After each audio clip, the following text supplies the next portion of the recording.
Welcome to the Skip and Shannon Undisputed podcast. I'm Joy Taylor. You can catch us Monday through Friday at 9:30 a.m. Eastern, 6:30 Pacific on FS1.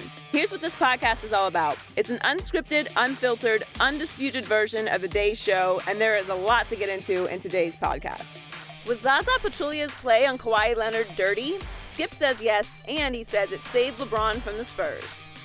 As Shannon learned his lesson from betting against the Cowboys, he doubles down and offers up more Mountain Dew on his suspicions about the 2017 Cowboys. Skip and Shannon discuss Kyrie Irving's comments on LaVar and Lonzo Ball and remind us all that Lonzo was his own man at UCLA. Former NBA champ Eddie House is back at the desk, and he gives Steph Curry an A for his performance yesterday, but Skip says B at best. Jim Jackson checks in to offer us some X's and O's on how the Spurs let the game get away from them yesterday and what it means for the conference finals. Skip, not a good day for Spurs fans. I don't have anything to say. I'm going to be speechless for the rest of this show. You can talk, and you can talk, and you all can talk amongst yourselves, because I'm just going to sit here and listen. Skip, we're all here for you. You got to say something. Did Ernestine have a happy Mother's Day yesterday? She does have a new baby named Hazel. That's right. Happy nice Mother's doggy Day, Mother's Day. Ernestine. Yes. It was. It started out happy. Yeah. Hey, Joy, how you doing? I'm good. Are we going to greet each other? We can't. Hold on, Joy. How are you? Can I get Joy? Joy, how are you doing today? I'm good. The hair down? I mean, nice. Blah, blah, blah, blah, blah. How are you, Shannon? Skip, stop trying to rush me, You man. should say better than you are. That's what your answer. Oh, Lord. Let's see. Let's get it started. Yesterday's big win by the Warriors. They came back from down 25 points to win Game 1 over the Spurs. Steph Curry had 40 points and Kevin Durant added 34.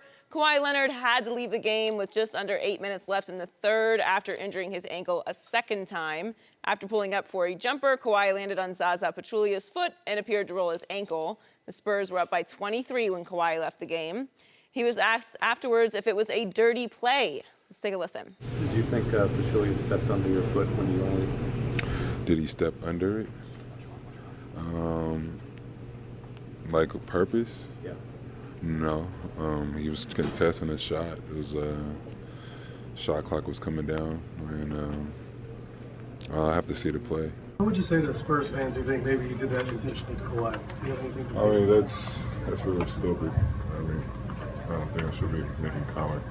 I'm not that good to doing nothing intentional stuff like that. I did my part, like I said. I had to challenge the shot, and especially it was a handoff situation, and I saw that my teammate was, behind the screen, and I had to challenge the shot. That's what I did, and turned around and for the rebound, and yeah, that was it. Zaza's not a dirty player. I mean, you got to time that perfectly if you want to, if you want to hurt somebody. I mean, we're not that type of team. Kawhi's an unbelievable player. We got nothing but respect for him, but we wish him, we wish that he gets healthy, but we didn't, he just tried to contest the shot, man. Guys were playing hard. It was an unfortunate situation. I wish it didn't happen, but I don't think it was intentional. I mean, and you can't listen to people on Twitter. They're irrational. Blah, blah, blah. Yeah, Skip. Yeah. Was it a dirty play, Skip? I lost that game. I lost this series. I lost this season because of, number one, a very dirty play, and number two, a very lucky shot by Steph Curry with 9 seconds left in the game. In all my years of rooting for my Spurs and my Dallas Cowboys, I have never, ever been more sickened by a loss than I was by that thing that I witnessed yesterday here in the Pacific time, late afternoon, obviously early evening in the East. A guy named Zaza went hockey goon, and he saved the Warriors season, and he completely changed the playoffs for everybody involved, including your guy, LeBron James, with an incredibly dirty play. And the more I watched it late last night and early this morning, the dirtier it got. We've seen this play happen before in professional basketball. And as Jeff Van Gundy said on the telecast yesterday, at least they should call a flagrant foul on the play, but it's sort of accepted. It's an unwritten rule that you can get away with this play. But in the end, Zaza Pachulia, I can't believe I'm even saying his name live on national television, intentionally stuck his size 17 foot under the gimpy ankle of one Kawhi Leonard, the best two-way player in basketball. That got proven yesterday once again. And, of course, his ankle turned completely over, and it turned that game completely around. 7:53, as you point out, Joy, was left in the third quarter of that game. My Spurs were up nearly 78-55 at that moment. They were doing a defensive number on the Golden State Warriors in their own building in Oakland, just the way they did back on game one of this last regular season when they won by 29 in that same building, and they were on the way to doing the same thing yesterday. But, of course, the Warriors, after Kawhi went out, immediately went on an 18-0 run. They can front run with the best of them, including your man LeBron. And the Spurs were outscored the rest of the way 56-30. But you know what made me even sicker, or at least as sick as the dirty play? My Spurs still gutted it out, hung in, hung on. They're down only 2 with 9 seconds left, and Steph Curry, if we can see this play, starts to dribble to his left. He's dribbling, and shoots a wrong foot little floating running jumper from just inside the free throw line. And it hits the back iron pretty hard. It hit the back iron, and it popped straight up. It could have gone anywhere. It could have gone a little right or it could have gone a little left, but it popped straight up, and it came down and hit one side of the cylinder, the other side of the cylinder, and it fell through the cylinder. And I'm thinking, it's just not my year, you know? I mean, Kawhi even early on aggravated the ankle by stepping backward on the foot planted of a teammate, David Lee, who was on the bench. That's how bad it got for me, but that just finished it off. And Manu was a warrior, and I don't mean a Golden State warrior, I mean a real warrior. And Patty Mills came up big in the end, and they hung in and hung on, and they fell just 2 points short. And you know what? It just makes me sick that I have to say that Zaza Pachulia is now the MVP of the playoffs. He decided everything, and he saved the Warriors season, and he saved LeBron James from the San Antonio Spurs. They're going to win this series. They're going to win it, and they have LeBron's number. And I was so happy at halftime because I thought, we got this, and we're coming for you, LeBron. And now we're not coming for you because Kawhi's going nowhere. I doubt he'll be able to play game 2. I'm pretty sure this series is over. And you know what? Despite what we just heard Kevin Durant say, I lost respect for Golden State yesterday. Really? You have to resort to that dirty of a play to survive my Spurs and save your season? Congratulations, Zaza. Skip, was it a dirty play? Yes, absolutely. Was it intentional? I don't know if it was intentional, but intent only matters to the defendant because Kawhi Leonard is still just as injured, whether he intended to do it or not. But Zaza has benefited the benefit of the doubt, given his history. Now, my DJ is going to drop this track for you, Skip, and I went back, because I'm for you, Skip. I'm in your corner. This your boy, Shan, your biggest fan. I went back and pulled some footage of Zaza. He has a restaurant in Atlanta, too. I ain't going now. He has a restaurant? Yeah. Boycott it. Come on, Skip, man. Don't boycott the guy's restaurant. But here's the thing, Skip. He's talking about he's contesting a shot. Skip, his hands are up and his feet is out in front of him. Who contests the shot? I thought your base supposed to be always up under you, Skip. I mean, look. And he turns around, and then he puts his hands to his head like, what? I ain't do nothing.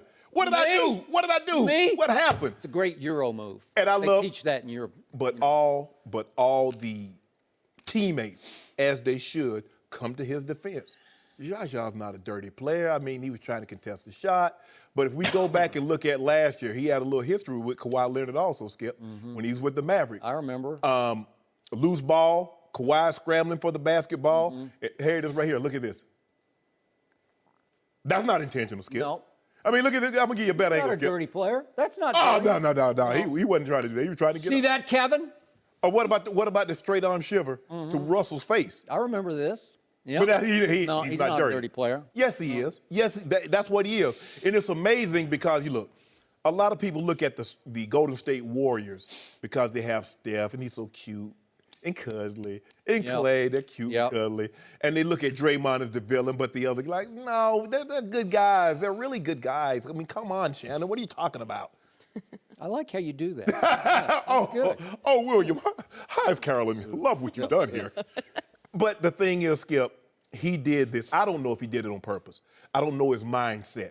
But that doesn't matter. Is Kawhi just as injured? Yes. Was he able to come back in the game? No. And it seems to happen because I've had ankle problems earlier in my career. It seems like every time you get nicked, you always find yourself like you're at a concert or something, like 1,000 feet are around you. Like, gee, I mean, how lucky must he be, Skip, is that he shoots a jumper, he steps back and steps on David Lee's foot, who's on the sideline, on the bench. Yep. And then to exacerbate the matter, you get the Zaza Pachulia incident. I believe it should be a flagrant foul also because I believe the shooter should have great deference. He should have the ability to go up and not worry about any object other than the floor being up under him when he lands. So anytime, because we've seen this happen before. Jalen Rose even said it. Said, yeah, I did it on purpose to Kobe Bryant. Bruce Bowen had I'm not. And I'm glad you brought it up. Just for the record, because I've been a Spurs fan forever, and I'm a friend of Bruce Bowen's, and I've told him to his face on ESPN, he was a dirty player. Yeah. And Bruce used to do it occasionally to a Kobe, to any big star that he was guarding. He was very stealthy. Right. Just slip your foot just underneath as they go up to shoot, where they have no choice to come down sideways on your big sneaker. Right. Really? And again, Bruce was undrafted and bounced around the league. He was just barely hanging on, and then he turned himself into a guy that a lot of people called the best defensive player in basketball, a stopper. And for the longest, he was one of the premier wing defenders in the NBA. But he was also a dirty player. He just was. It was part of his mystique, But if you notice, when a guy jumps straight up and down, the shooter never lands on the guy's foot. It's only when he's coming and all of a sudden it's like he's pulling up. I can't get there in time, and I don't want to run into the shooter, so let me just slide this foot out there. But, Skip, you mentioned something. You said that the Golden State Warriors and Clay are great front runners like my man LeBron. Steph. I mean, you said Steph is in the Warriors are front runners like my guy Bron. How you front run from behind? They were down 25. How you front running? Yeah, but once Kawhi's out, they just started front running in that building. You just saw it coming. It was an avalanche. Now, 18-0. You just told me on Friday you'd rather have Manu with the ball than LeBron. So you got 20 minutes of Manu with the ball in his hands other than LeBron. He's only 39 years of age. I told you, all through his career, up till age 30, who do I want taking a last shot? I'll take him right now on a last-second shot. And by the way, if Steph's shot doesn't grease in, doesn't luck in, then we're looking at a last-second shot for the Spurs. You know who I want to taking it? Manu Ginobili. When did you... Did you see him late in the game? My God, he was great. When did you realize that Manu was 39 and he was going to have to carry the line? See, it's easy when you got Kawhi and other guys doing the heavy lifting, and then all of a sudden you come in and then put a 5-pound plate on the bar. You ain't did anything. You're not lifting no weight because you saw what happened. When Kawhi went down, they needed Manu to revert back, turn back the hands of the clock. He turned back the hands of time. Did you see him, Joy? Did you see him Thursday night against Houston? Oh, that's the Manu. He blocked James Harden. You were just doing all that talking. It was worth talking, too. He deserved it. And then when Kawhi went down with a little under 20 minutes, he had a chance to be the hero again, and he poo-pooed in the bed, Skip. And Manu did? Manu did. He scored 17 in this game in 25 minutes. He needed 20. Spectacular. He needed 20. And can you do me a favor? Can you please stop calling me Shannon on Twitter and talking about LeBron? LeBron wants to enjoy his vacation. Excuse me. LeShannon, I will not quit calling you LeShannon. And LeBron, I hope you're having a good vacation. And somewhere, remember the dance videos? LeBron was doing his dance last night. He was in the weight room. Just dancing. Yep. Because he knew he didn't have to deal with Kawhi anymore. And he knows what happens when he gets Kawhi right between his eyes in the NBA Finals. The Spurs should have won all three of them. That Ray Allen clearly saved LeBron's legacy with that shot. And by the way, can I just get this off my chest? Get it off. Well, I'm venting right now. There was a sequence at the 150 mark. If we could drop that track, DJ. There's a sequence that I was having Ray Allen flashbacks on because my Spurs are up 3 at this point. Steph takes a shot. Oh, long rebound. He gets the ball.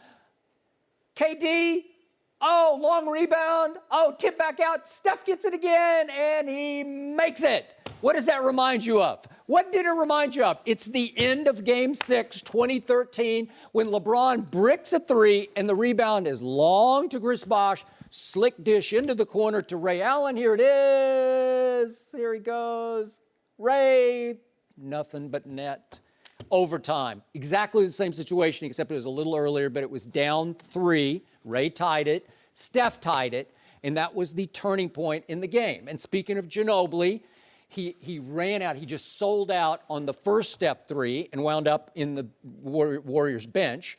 And then he had a chance to sell out again to go for a loose ball. Mark Jackson criticized him for it, but trust me on this. The Spurs coaching staff preaches and teaches to Manu at 39, don't go kamikaze and blow yourself up. Try to preserve yourself because they don't have anybody who can create their own shot. Remember, they are down Tony Parker. They would have won the game yesterday with Tony Parker, who was merely a former Finals MVP. He can still create his own shot. In the fourth quarter, if you give me Tony Parker yesterday, we get home because he would have created, he would have gotten in the lane 3 or 4 times, maybe scored 7 or 8 points, some free throws, maybe makes it 9 or 10 points in the fourth, and they survive because they only have 2 other people who can create their own shot. Kawhi obviously gone, and Ginobili used to be able to and did pretty well yesterday. I thought he was pretty great, but that's all they got. They don't have anybody else. They don't have a Kyrie. They don't have they don't have a Kevin Love. I'm sorry. They just don't have it. LeBron's got way more help than Kawhi. And didn't that prove to you once and for all who the best two-way player in basketball is? The more valuable player is Kawhi over LeBron James. It was screaming at you yesterday. Am I right? You know what this is?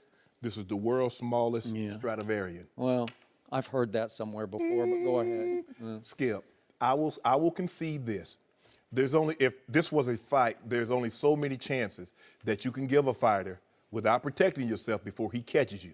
Now, they gave Golden State 3 opportunities. They did. Missed 3 by Steph, long rebound. Steph falls to the ground, but he throws the ball to KD. KD misses. Steph gets up off the court. And Sean Livingston made a great back tap out of the lane. But, you know, Manu was great for that behind the. Remember he blocked James Harden, Skip? You say 39-year-old, say, ain't that a great play? Yeah. And they had all the memes up there, James Harden trying to shoot him, you know. You're reading Twitter too much. I'm just saying. You saw it too. Yeah. And you talked about how great he was. What happened? Yeah. And first of all, Skip, why are we talking about LeBron? LeBron is in the south of France. He's getting back this afternoon. You should be worried about the Warriors. Let Bron rest. The man been on vacation with his wife and kids. It was Mother's Day. Like, I heard he bought like 300 carnations. Had them in the room for Savannah when they got back. I was walking on the beach. He texted you. Yeah. And he said, tell Skip, don't bother me about this stuff with Kawhi. Hold on. First of all, Kawhi is a superstar. He has to find a way to get back in that game. You remember when Michael Jordan had the flu of 142 degrees? Way to get back in the game? Let me finish.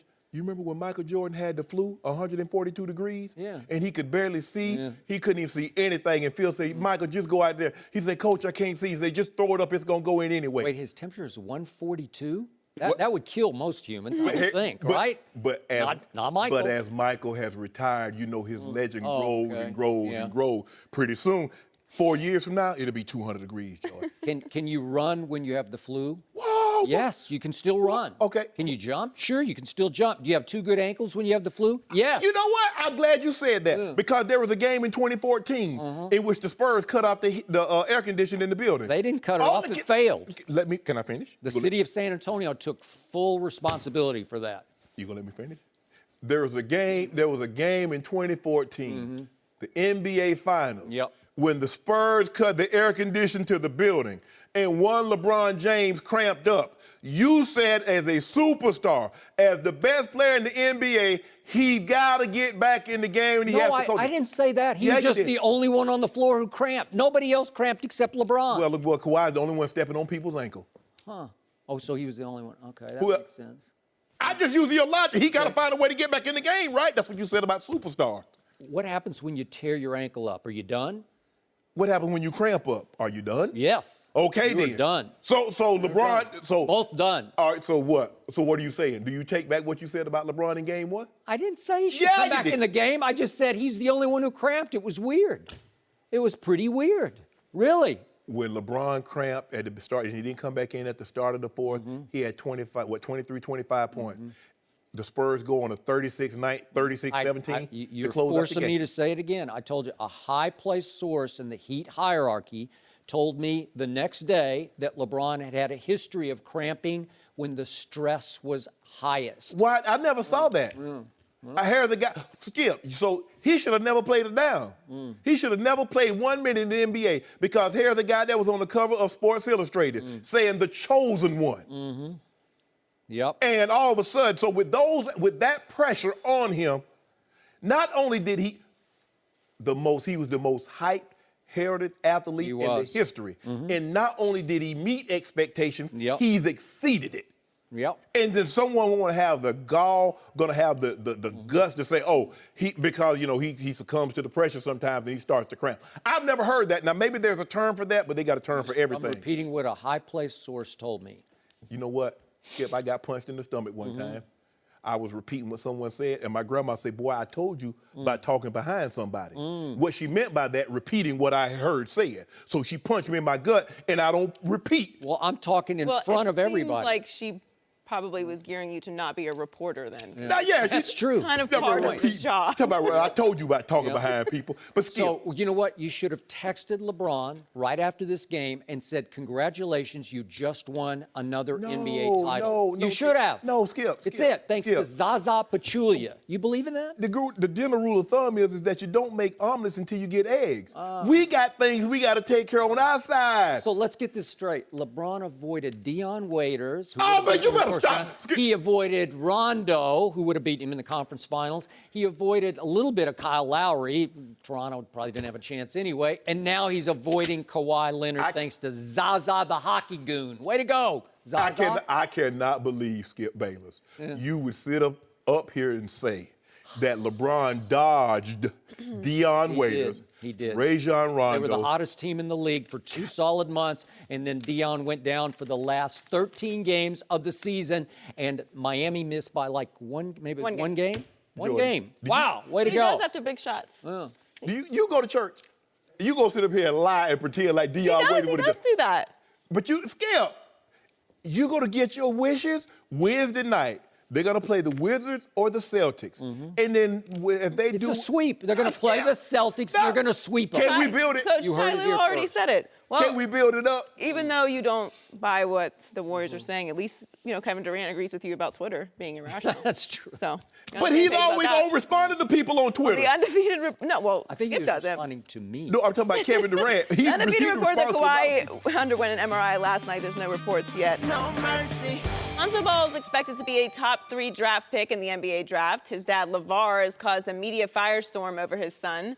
Kyrie Irving was the number 1 overall pick when he was 19, and he gave his opinion on LaVar on Uninterrupted's Road Trippin' podcast. Let's take a listen. At the end of the day, he still is going into another world that you can't control. No. I'm sorry, LaVar, you're not going to be in every hotel room that Lonzo's going to be in. You're not going to be everywhere part of his life as he continues to grow up. Because you got 2 younger ones, you got to let go. As he's 19 years old. Don't get me wrong, I don't want to let it bypass of him being a father, but he's got to let Lonzo be Lonzo for the long haul. I had to have a talk with my dad, and I was just like, man, Dad, I love you, but I'm going to make my own decisions. And he told me, he said, when I turn 18, I'm responsible enough for myself to make my own decisions. And he's going to be there to help me along the way. But when I turn 18, like I got my first tattoo, I got my ear pierced, I got my left ear. Like I just started doing, started doing my own thing. Shannon, what's your take? I agree with everything Kyrie says, but what Kyrie says, what I say, what a lot of people have relayed to LaVar, it only matters what LaVar says and what Lonzo is willing to do. Because at this point right now, Skip, it seems like LaVar is not backing off, and Lonzo is comfortable in. Maybe it bothers us more than it bothers Lonzo. Because when we heard him, you ask him, Skip, he says, this has been my father for 19 years. So what you're hearing is nothing new to me. Yeah. So maybe it bothers the outside world, maybe than more than it bothers Lonzo. But for me, take basketball out of the equation. I think in order for Lonzo to be the man that he wants to become and needs to come, he's going to have to get some individuality to this. He can't have his dad making all the decisions. And right now, he seems to be now maybe he's comfortable with that. And you see some players, professional athletes, they'll move their parents in with them, or they move into with their parents. Jeff Teague went back to Indiana, and he's staying in his parents' basement. You see a lot of professional football players, they'll move their parents and they'll live with them. So maybe that's a comfort level that they say, you know what, I want my mom and dad around, and it's going to be a lot easier for me, and fine. But for me, I think it would be better served if Lonzo starts to take some ownership, not only of his game, but of his life, of being an adult. He's not a kid anymore. But if it doesn't bother Lonzo, because you know LaVar's not going to pull back unless he said if Lonzo says, hey, Dad, you infringe a little bit too much, he'd be willing to pull back. But currently, it doesn't seem that Lonzo has relayed that message to him that he needs a little more autonomy of his own life. Interesting. So, again, big picture, what continues to amaze me is that everyone has an opinion of LaVar Ball, including, and by the way, LaVar is going to be on our show Wednesday. Check it out. But this also includes the superstar who plays for the Cavaliers, not LeBron James, but their closer, Kyrie Irving, right? No, not right. Closer, yes. So, but it just amazed me. Kyrie, you could hear his voice. He's really into it. It's very emotional for him. Boom, boom, boom, boom, boom, and boom, boom. He's got to do this and he's got to do that. Because why, Skip? Kyrie has firsthand knowledge. He does. I was the number one pick, and me and my dad were very close. They were But very he said, close. Dad. At 18, you got to let me be a man. And as he said, I got my first tattoo, got my ear pierced, being his own guy. Yep. This is the point I believe most people miss about LaVar Ball. And I've asked him about this on the Facebook Live that we did and also on this show. And he is adamant about he did let Lonzo go to college, as in let him go. By all accounts, this is what I've heard from people around the UCLA program, and especially from LaVar and also from Lonzo. LaVar had no input into the UCLA program. He did not try to run UCLA, Steve Alford's program, the way he tried to run Chino. He did run Chino Hills because he handpicked the coach who lived with him for a while and ate with their family. So he handpicked him to coach his kids at Chino Hills. And when LaVar says, I put Chino on the map, it's hard to argue with it because he put it on the national map. Right. He and his three kids did. Okay. So if this is true, as LaVar said, he just laughs at the notion of he tried to control the UCLA program. He said, I just went to the games. I just sat in my seat. I didn't bother anybody. I didn't make a big scene of myself, make a big issue, like screaming at the refs like a lot of parents end up doing. So I'm going to respect the fact that when Magic Johnson says, hey, I would be happy to draft Lonzo because I am not afraid of LaVar's input into the Lakers, I don't think LaVar wants input into the Lakers or into the UCLA program. Well, he's not going to have input into any of the NBA teams because, unlike college, the great players, parents, and boosters, you don't get to you don't get determine any. Right, I know. So think about how his time's going to get split and his interest and love is going to be split next year. He's going to have a superstar at Chino Hills. And he's going to have a pretty good player at UCLA as a freshman. And he's going to have LaVar somewhere. Lonzo. Lonzo, I'm sorry. Have Lonzo somewhere as could be the number 1 or 2 or 3 overall pick wherever he lands, depending on how they fall. I thought that him going to the Lakers would be a mistake because he needs to be able to branch out. But given his mom's health situation, and because they're such a close-knit family, going to the Lakers might be the best thing because Lonzo seems to be a guy that has great comfort with his family because they've always done everything as a family. And I get the feeling he's very close with his mother. Yes. And she went through a terrible situation with a stroke that, as of when I see LaVar last week. Yeah. I think it was last 2 weeks Monday, ago. or was it a week ago today? No, it was Monday. It was Monday. Yeah, today. Yeah. A week ago today, she was still in the hospital. Right. having trouble. Right. It's hard. She had a major stroke. Right. And it's been very hard on the three sons. Right. Because, remember, Lonzo had to go play Kentucky in Memphis in that NCAA game, and she had just suffered the stroke, and it was so bad that LaVar and the other two sons had to stay in the hospital with Right. her wherever they are, near Chino or wherever they are. And so Lonzo had to play that game alone in Memphis for the first time with no parent there, no brother there. It was a big deal. Yes. Aaron Fox took him apart, man. And we don't want to make excuses, but I can assure I'm willing to bet this. Every meaningful and important ball game in Lonzo Ball's career, his family's always been there. Somebody. And when you one take parent. that, that's a comfort level, I would Skip, say. knowing that you Yep. got someone that's in the state. No matter where you go, to know you got at least one or 3 or 4 people cheering for me. Sure. That gives you a great peace of mind. It would. But until Lonzo, and if Lonzo, like I said, it might bother us a lot more than Lonzo, because as he shared with us, he's been my dad for 19 years. He's been this exact same way, even before the cameras came. So I don't foresee him changing, but maybe this is okay with Lonzo. But I think eventually he will come to the point where he says, you know what, Dad, I appreciate it. I appreciate what you've done, and you've brought me a mighty long way. I'm not going to just put you to the side, but I want to travel a little ways on my own. Okay. I just believe with all my heart, having talked repeatedly with LaVar, that he'll be just fine with that. Now, will LaVar keep talking on his own right? Sure, he'll keep doing interviews, and he loves the spotlight, and he's going to try to sell a bunch of shoes, so he will keep doing And interviews. a reality show? And a reality show. We have to imagine at this point, with all of the attention that he's been getting, if there was an issue at UCLA when Lonzo was there regarding come LaVar, to it would have light. come out by Yes. now. Yeah. But what makes you wonder is, because he does all those interviews, what's he going to do when Lonzo has a bad game and you know there's a microphone in front of him? Is that the issue that's look, gonna I took cause? issue with LaVar last Monday. Why didn't you let your wife be the excuse if you need an excuse for what happened against Kentucky? And he made up an excuse to me about his hamstring pulled. And I said, I didn't see any hamstring. He said, you didn't see him limping? I didn't see him limping. Silly me, I don't know. No, right? I just saw a guy that De'Aaron Fox got it going, and God, he couldn't do it. He couldn't do anything about it. Right. But Kyrie Irving is speaking from a place, and I always give deference to, and I use the word deference a lot today, but I always give it to a guy that, Skip, he's been in this position before. And Kyrie Irving is very close to his dad. So when you talk about a situation like that, he's talking from a position of experience, knowing that he had a very influential father who was, well, Kyrie, you need to do this. Kyrie, you need to do that. And Kyrie finally says, like, Dad, I need to be my own man. I need to make some of these decisions on my own. So I don't think he's coming at LaVar as a place of malice or dislike. No, I agree. So bottom line to this, tomorrow night is the lottery. Right. Boston has a 25% chance of hitting the lottery, Phoenix a 19.9% chance, and the Lakers 15.6%. And obviously, if they fall out of the top 3, they lose the pick.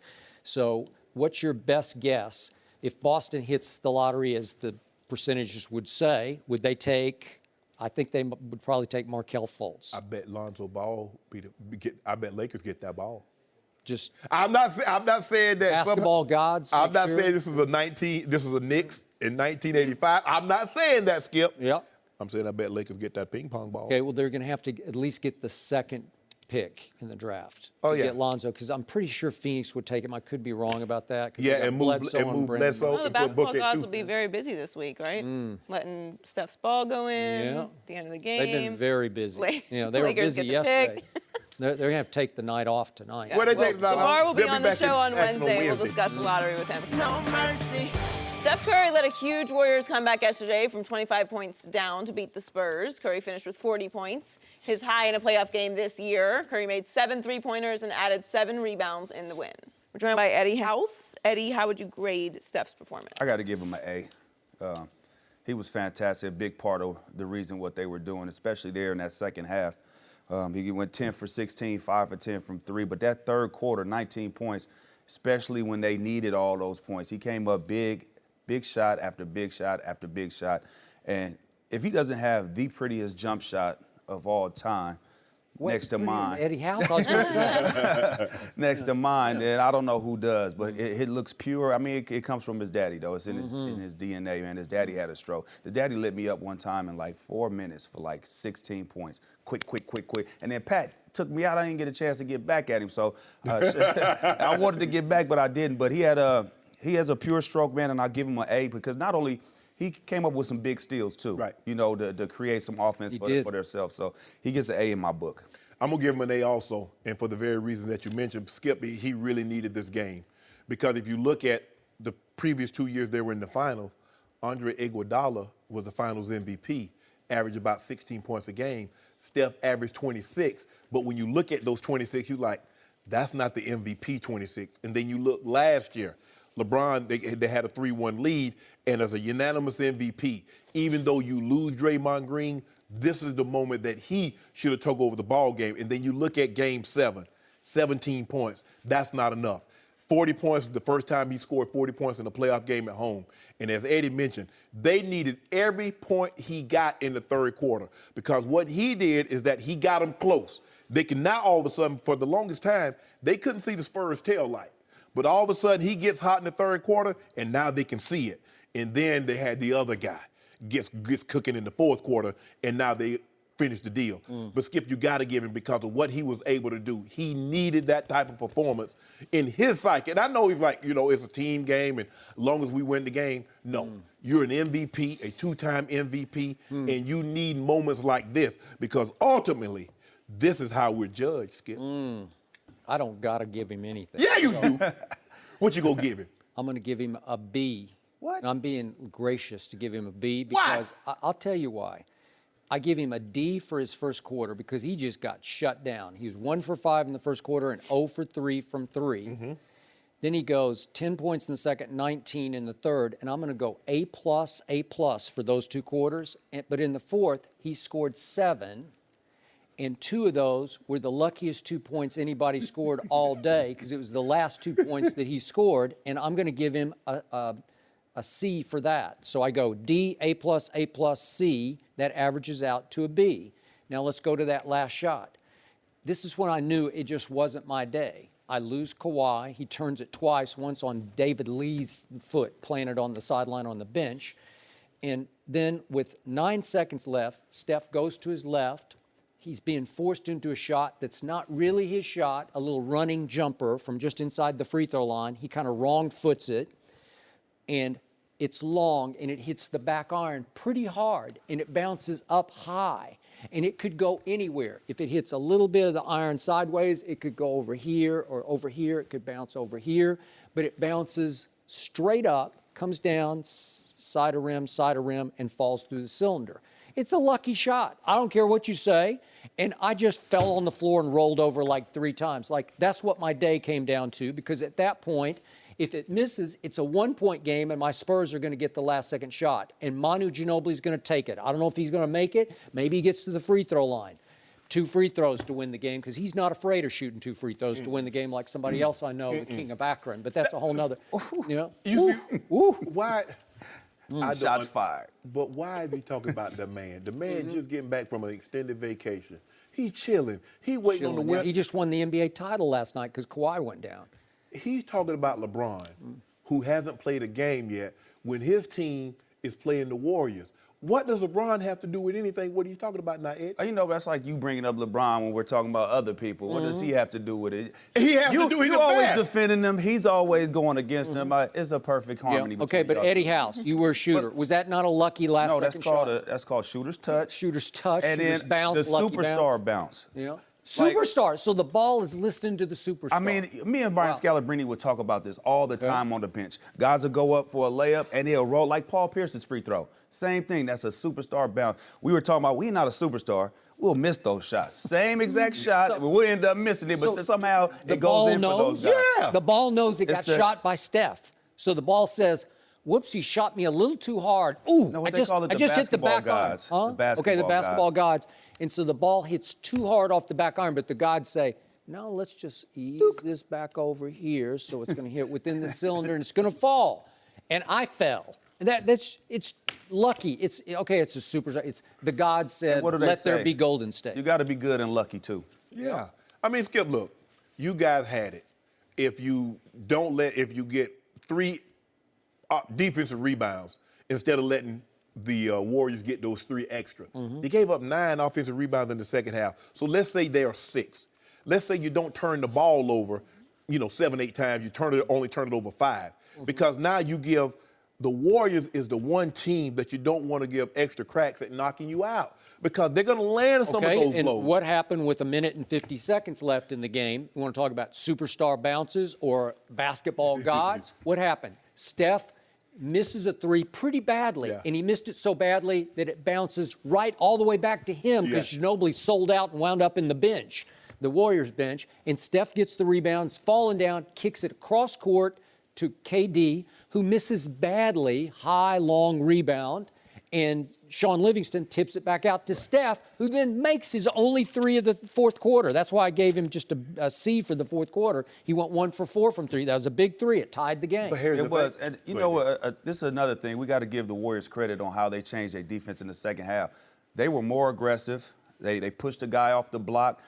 They were giving him different looks from the block. At first, they were letting him just go one-on-one. Now they were coming with a double team, rotating out. They were more ball pressure. So we got to give the Warriors some credit on that end. They're a really good they're the second best defensive team in basketball. And they were buzzing around last night, and they made it extremely tough for not only San Antonio to get a shot off that wasn't contested, but just to get into their offense, period. The reason why I give him an A for the fourth quarter, because he had it cooking so good in the third quarter, he could have easily kept shooting. But he saw Kevin Durant had it going. And now you think about it. Now, hold on. I just got like 19, 20. I got my stroke going. Let me keep this thing going.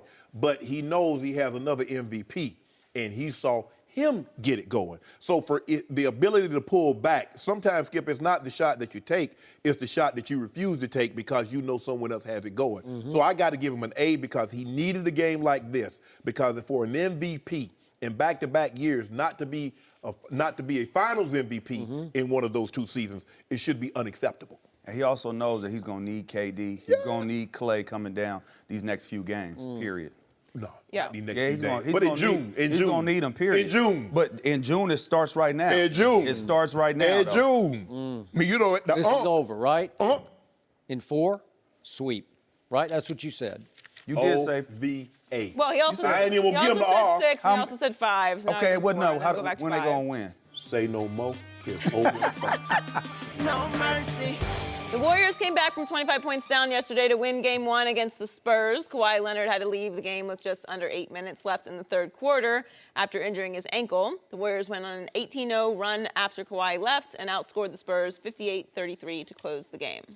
Joined by Jim Jackson. Should the Spurs have won the game even without Kawhi? But before you go, Jack, why are you rolling your eyes, Skip? I have to keep watching. No, you ain't. No, you ain't. Durant dunking? I don't want to see it anymore. I've seen enough. I've seen that play enough. Zaza, hockey goon. Smile. Yeah. That was fast break points right there. Yeah. What happened to the Spurs transition defense really in the second impressive. half? Durant dunking on Patty Mills. I'm impressed. I mean, but isn't that the point? I mean, after Kawhi goes out. Yeah. Should they have won? I mean, yes. But here's my thing is that you give up. What happened, too, in that late third quarter, fourth quarter was the shots that Golden State were missing, the turnovers that they had early, they didn't have. Right. They were able to get out in transition to get those easy, quick baskets that they weren't getting. Now, of course, you're going to lose momentum when your star player goes out the game. That's going to happen. Yep. Okay, but good teams understand, too, how to stem some kind of momentum, some kind of tide. But once Golden State got rolling, it's where, in particular, Kevin Durant and Steph Curry, it was just tough for them to stop. Okay, but should they have won? Should they have found a way? Should Popovich have come up with some new, brilliant strategy? He's not a magician. Here's my thing. When you're on the road against Golden State and they start firing on all cylinders, and we know that a 20-point lead, a 15-point lead is nothing, especially when you have a quarter and a half left to play. Especially when you're on the road against a team like Golden State that can hit you from so many different angles. Now, you're giving up points, easy points you didn't give up. You have 42 points at halftime, but you give up 71 in the second. A lot of that is not just three-point shots. Right. You beat Golden State by taking away, getting them to the free throw line and taking away easy shots. Well, that's what they were able to do in that late third quarter and fourth quarter was get easier looks that they were able to. So you're saying no, they should not have been able to win? Who? Golden State? No, Spurs. They shouldn't have been able to hold on to the lead. No, they should have been. Oh, you do? Yeah, I said they should have been able. Now, here's my thing. Down the stretch of the game, and I think you made this point too earlier, without a guy like Tony Parker, which is huge in regards to being able to create his own shot or something for somebody else, is huge when you're down the stretch of the game, especially when Patty Mills has been struggling. Imagine if you can put Patty, if he's playing well, off the ball and have Tony create. That gives you another dimension. So when you play shorthanded, everything you do in the last 4 or 5 minutes count. So once again, you're saying they should not have been able to hold the lead without Kawhi or Tony Parker. They should have. Okay, who's going to do it? Help me out. But let me finish. Here's my thing, is that 25 points on the offensive end. We talked about it with Houston. Again, Houston is a totally different team. Pau Gasol wasn't able to establish himself inside. They weren't getting the same looks. This is a professional team. They still have professionals that can play. I knew Golden State was going to cut into the lead, but that much. That goes back on San Antonio not being able to finish in that situation for them like they did before. This is a different Golden State team, though. Of course they should have held this lead. Hold on. First, of course? Skip. It's not Kawhi playing with rec players. Those are NBA players. Now, you love to use the term complimentary superstar. That's what LaMarcus Aldridge is. Because you look at him. Don't even put superstar out. Well, he's a complimentary star. How about that? Okay. Is that better?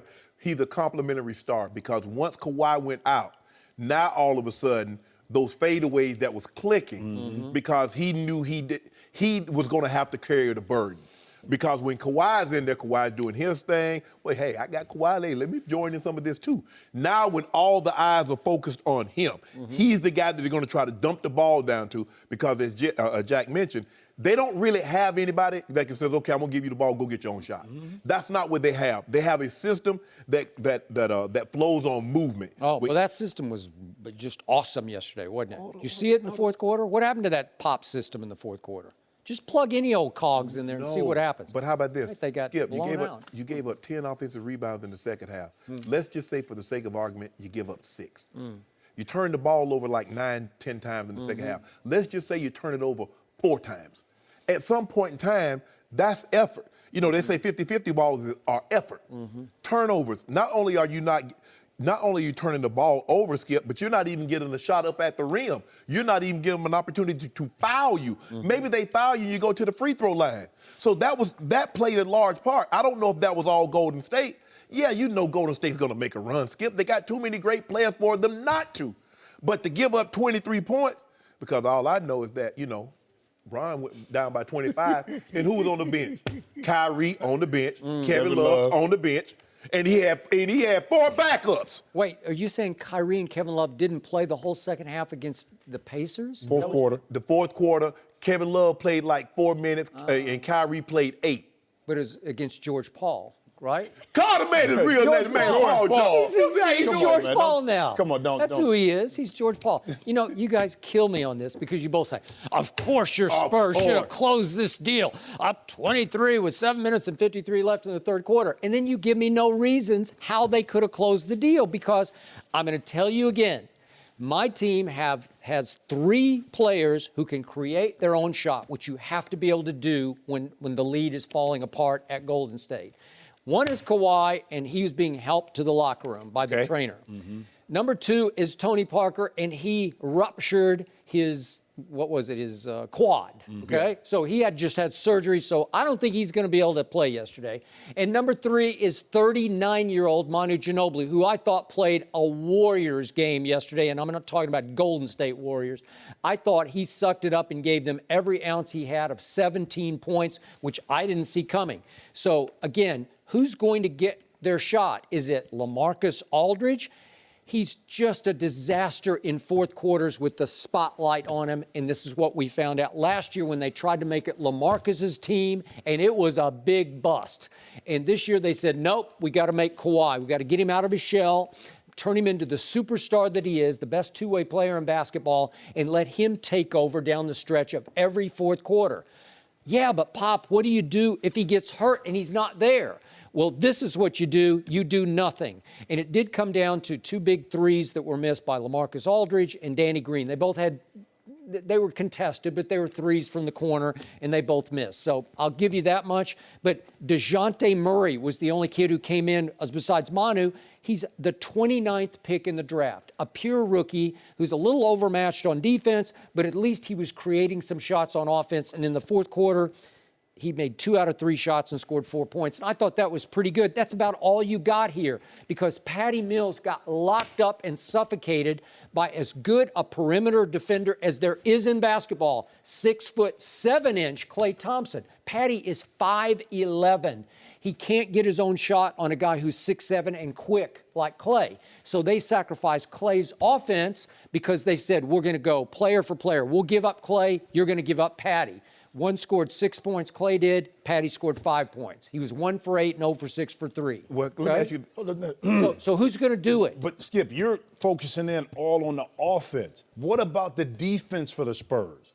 That's where they failed, too. Here's the thing. When you turn the basketball over, especially a live turnover, that creates opportunities for now Golden State to get out.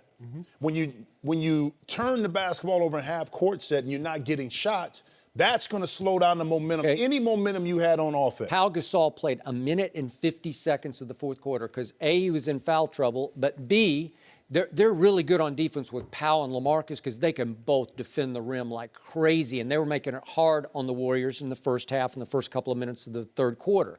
But they're both disasters with the ball in their hands on offense because they can't create their shot. Neither one of them can. LaMarcus just drifted out, and disappeared. So he's saying, I got to put players in who can create offense, who can make things happen. So he's going with Patty Mills, Ginobili, and DeJounte Murray instead of Gasol. Well, it's all you got. It's desperate. They're not that good without their 2 go-to guys, Kawhi and Tony Parker. You know what, Jack, I find amazing? What's that? Is that without Kawhi against the Rockets in Game 6, without Tony Parker, they won, they won. Yeah, but who was Houston without? But who was Houston without? James Harden. You want to talk about the all-time disappearing act? It was a shame Houston didn't win that game. But here's the thing, though, Skip. They had opportunities. They missed threes. If James Harden, because we saw James Harden go for 43. And they lose a ball game because they got nothing from the auxiliary players. And this is what happens. You up 23. Okay, just run your offense. All you need, Skip, is a few points. That's all you need. And some stops. You got to look at a few points is all they're capable of. They scored 21 in the fourth. I thought that was pretty great. They gave up 32 to 21. Defense. Wow. And it still took a lucky shot by Steph Curry to ice the game. And it was lucky. Gods. Way to go, basketball gods. I think the ball just like the football gods Steph. with Green Bay and the basketball gods with the Warriors. By the end of the week, Skip, this will be over for you. No mercy. The Westgate Superbook came out with their projected win totals for the upcoming NFL season. The Cowboys over-under was set at 9.5, even though they won 13 games last season. Dallas is tied for the 3rd highest over-under in the NFC behind Green Bay and Seattle. The head football odds makers for Westgate said the Cowboys went from playing a last-place schedule to this year playing a first-place schedule. They're due for regression. It's just the natural ebbs and flows of the NFL. Shannon, do you agree? Joy. Okay. I'm outed. I moonlight from time to time as an odds maker at the Westgate. Really? Because those are the very things that I said. What's that guy's name? What was it? Do we have his name? Just curious. I'm a ghost I want to know writer. what your ghost name is. I just have the head. Oh, okay. I'm sorry. I can't give you all that information, Skip, but I'm out now. Yeah? Isn't that the very thing that I said? It's Shannon's alias. You called it. Yeah. Because here, and I told you this, Skip. You're not playing. You're not going to be playing. Guess who you're not going to play, Skip? The Browns, the Bears, the 49ers. You're going to get Denver and Seattle and Green Bay again. Yeah, those teams. Those are the ones you're going to have to play. Ed Salmons is his name. Okay. Yeah. Is that you came up with? Close enough. That's the name you came up with? I like Ed. Yeah. It's a nice Ed? common name. Yeah. Oh, Ed. That's like your white guy name? Yeah, Ed. Oh, Ed. Ed, how's Carolyn and the kids? I bet Johnny's huge now, isn't he? Yes, he is. Yeah, okay. You play a first-place schedule this year, a last-place schedule last year. Yeah. And Skip, There was no expectations. Even you would admit that Dak Prescott and the Dallas Cowboys exceeded even your expectations. And we know how sometimes your little mind goes all here. My little mind. You probably had him last year at probably, if he can just hold the fort down to Tony Romo, gets back, win 2 or 3 games. Oh, that'll be good. And then Tony Romo, and they go 13-3. They're not going 13-3. I said even before it, I said 9-7, 10-6. And you and I got a case of We do. They're not going to win 10 games. And me and Ed, Ed and I, Yep. 9.5. 9 games is all they're winning, So Skip you Bayless. sticking with 9-7? Is that what you got? I'm crazy glue sticking with it. Okay. Make sure. Yeah. Bond sealed. I ain't moving. Okay. So, you know what my take was on this from Ed Salmons or Yes. whatever his name is? You just call me AKA Ed. Shannon Sharpe. Yep, a.k.a. Shannon Sharpe. I found that this was a very positive negative for me because these are the Westgate. These are what we hang our hat on here on Sports One, right? Yep. And so I thought I was being like overly objective to say Dallas would only win 12 games and go 12-4. So I look at the 4 losses I have given at this point. We're still a ways away from training camp, but at this point, I still have my Cowboys losing these 4 games at Denver, at Atlanta, at Giants, at Eagles, okay? But Westgate says that the over-under for Denver is 8. Are you believing this? Your Broncos, the over-under is 8-8. They're saying, we don't have a lot of respect for Denver because, as I keep telling you, I don't have a lot of respect for either quarterback. Trevor Siemian, Paxton Lynch, 6 of one, half dozen the other. I don't really care.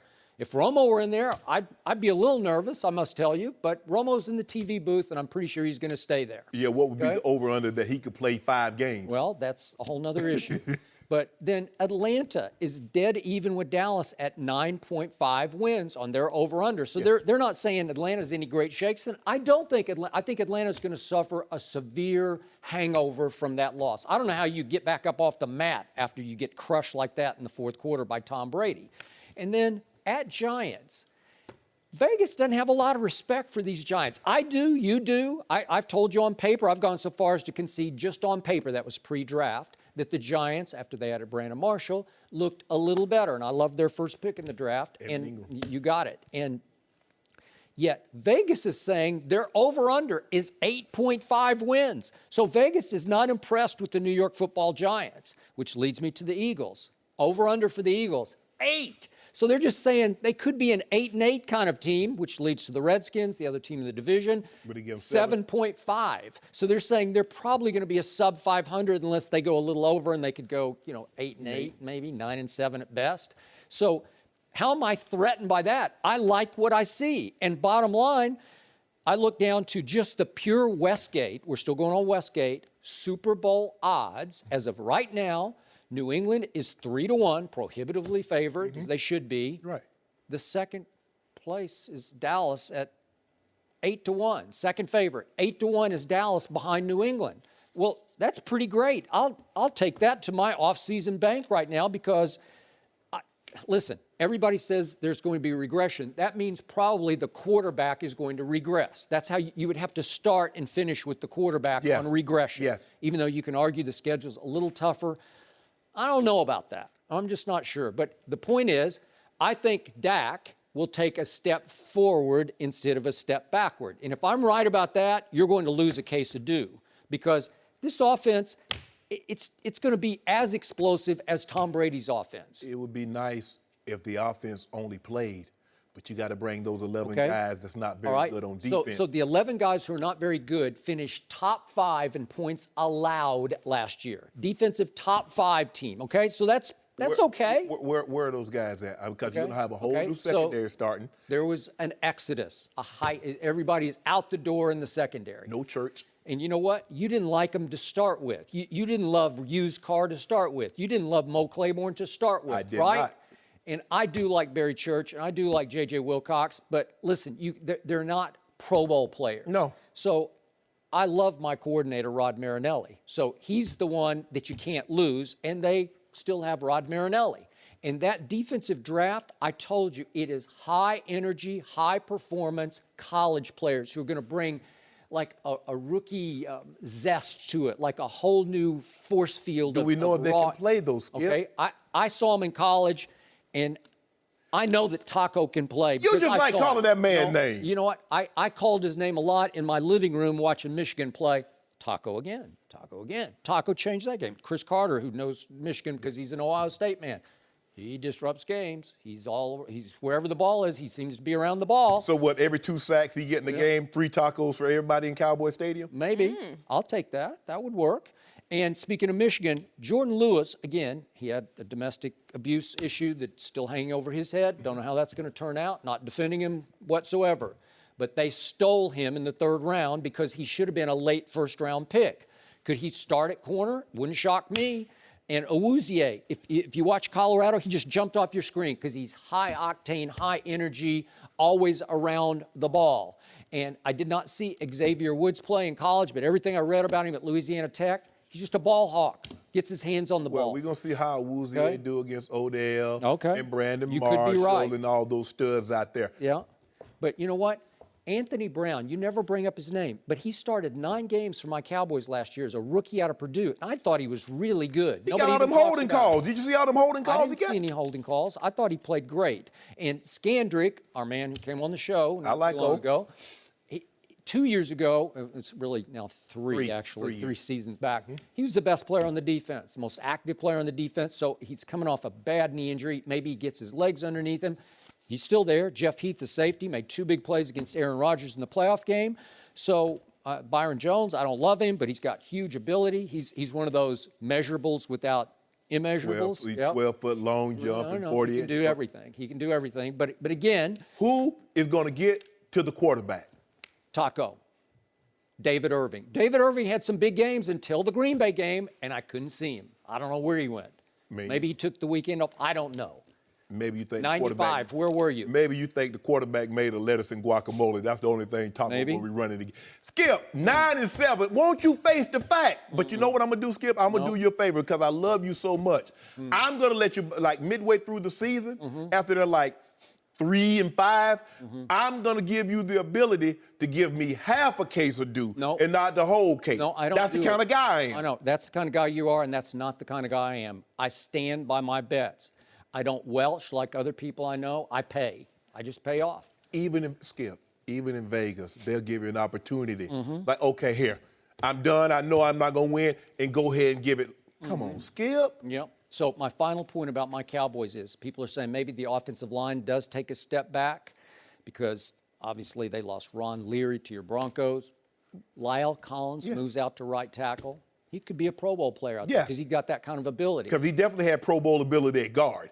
Jonathan Cooper, speaking of guards, was the 7th pick in the draft in 2013 out of North Carolina, and he bounced from Arizona to New England and then to Dallas. But, hey, I'm looking at him starting at left guard, and the other 3, we all know who the other 3 are. They're the big 3. They're dominating. I hope he starts at left guard. Yeah.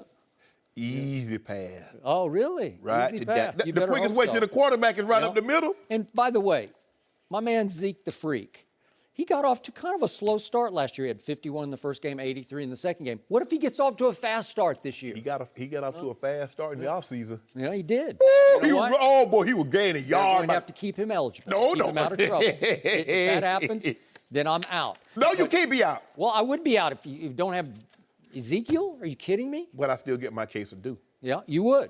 I agree, but I would be out on the rest of the year. Oh, you definitely would be out. Although Darren McFadden's pretty good. They might have a chance. How's Darren McFadden, like 36? No, I think he's younger than LeBron anyway. I don't think so.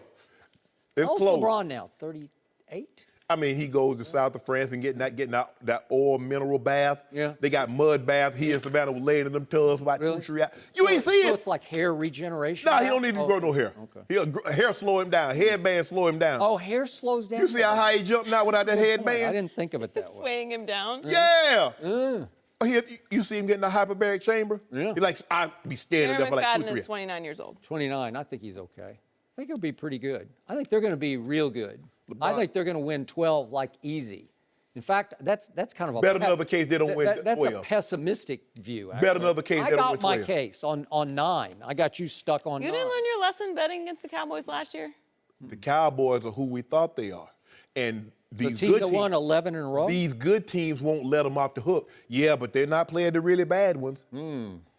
Cincinnati, Cleveland, By the way, Chicago. speaking of your Broncos, Oakland favored to win that division this time. They're over under 9.5, just like Dallas. Kansas City at 9, Denver at 8. Are you kidding me? Are you nervous about that? Does that feel like shame to you? Nope. Got a good running back. Got a good running back. What else you Mine got? gonna be better. Yeah. You I know Elway comes down out of the booth to play quarterback. 5'8", Right. and that defensive backfield, which is the best in football. Yeah. No fly zone. Yeah. Tom Brady had less than 200 yards passing and no touchdowns. How's Talib now? 37? No, maybe only 33. Long arms. Yep. You see it and snatch up Debo and folk. Snatch this. You see him snatch a Crabtree necklace off and dare him to do something. Say, I dare you to say something to me. What'd he do? And then you go to the other side. You know what Chris Harris Jr. all about. Well, In, he better be all about. complete. Yep. And then you got those heavy hitters, Stewart and TJ, knocking folk out. Then you got no Wade Phillips, so they're going to take a little step back. I like Joe Woods. John says he like Joe Woods. I like Joe Woods. John would say, he better say he likes Joe And the Woods. defense say we love Joe. Joe gonna let us be even more aggressive. And they still got that. They got that Gumby guy. The guy that's real pliable, that can slide through a keyhole. Von Miller. Yep. Woo! This low to the ground, bending the edge. And Vegas says they got 8 wins, over under 8. Really? Well, the other guy picked that out. You know, once I put the Cowboys. That's stuff- right. You did. Yeah, these once I odds. put the Cowboys, did stuff, the I was rest of done. it. I forgot you did these odds. No. Oh. I did the Cowboys out. Oh. Yeah. So you made them the second favorite to win the Super Bowl? I'm not. I can't do that to the Broncos because it'd be a conflict of interest. Right. Yeah. Gotta leave the rest of the That's professionals. true. Okay. No mercy. This is the Skip and Shannon Undisputed podcast, where we're delivering you an unscripted, unfiltered, undisputed version of the biggest topics of the day's show. Be sure to subscribe to the podcast on Apple Podcasts, SoundCloud, and YouTube. Like us on Facebook at Undisputed on FS1. Follow on Twitter at Undisputed. And catch us at 9:30 a.m. Eastern, 6:30 Pacific, Monday through Friday on FS1. You can find us on channel 219 on DirecTV, 150 on Dish. Thanks for listening, everyone. I'm your host, Joy Taylor. That's where we leave all the debates today. We're back tomorrow with Eddie House, Chris Broussard, and Rob Parker. We'll talk to you then. Fox Sports, 1 of 1.